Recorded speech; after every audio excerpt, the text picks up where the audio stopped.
We're so used to knowing days in advance of the approach of a hurricane that it's hard to imagine a time when they hit with little or no warning until building waves and the first gusty rain bands hinted that a tempest from the ocean was nearby.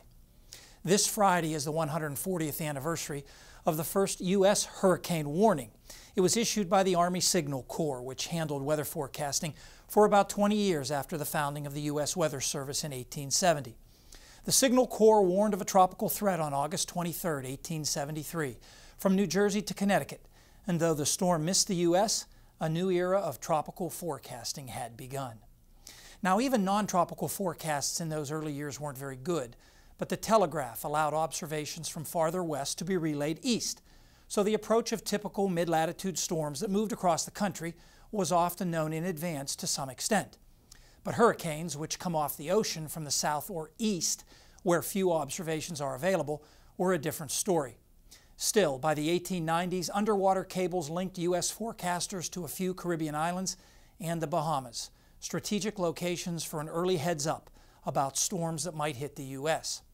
In fact, reports from the Bahamas helped the U.S. Weather Bureau forecast a hurricane that hit New York City in August 1893, bringing a mighty war of winds and a great tumbling of chimneys, according to the New York Times, and destroying many buildings and piers on Coney Island.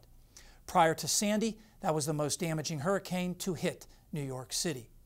Though that 1893 storm was a modest forecasting success, two other hurricanes that year proved the tropical warnings had a long way to go. Later in August, the Weather Bureau warned that another hurricane would hit, quote, somewhere on the East Coast south of New York City within 3 days, unquote. It did, a day later, near Savannah, Georgia, where that vague advisory did no good in the face of 120-mile-per-hour winds and a 16-foot nighttime storm surge that killed more than 1,000 people.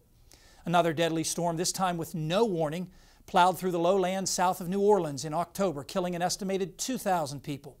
And then in 1900, the worst natural disaster in U.S. history, the Galveston hurricane, killed more than 8,000 people. The only notice then was a general storm warning a day earlier, covering a huge swath from Pensacola to Galveston, a notice that got little serious attention. The last major hurricane to hit the U.S. with essentially no warning was in September 1938, a fast-moving storm that slammed into southern New England with winds over 100 miles per hour, wrecking beach communities from Long Island to Massachusetts. Known both as the Great New England Hurricane and the Long Island Express, it killed at least 600 people and did $400 million damage. Adjusted to current dollars, it would still rank 7th on the list of costliest U.S. hurricanes. That disaster, coupled with new leadership at the Weather Bureau, led to the establishment in 1943 of a joint hurricane warning service with the Army Air Corps and the Navy, the forerunner of the National Hurricane Center. Fred is back with the extended forecast next.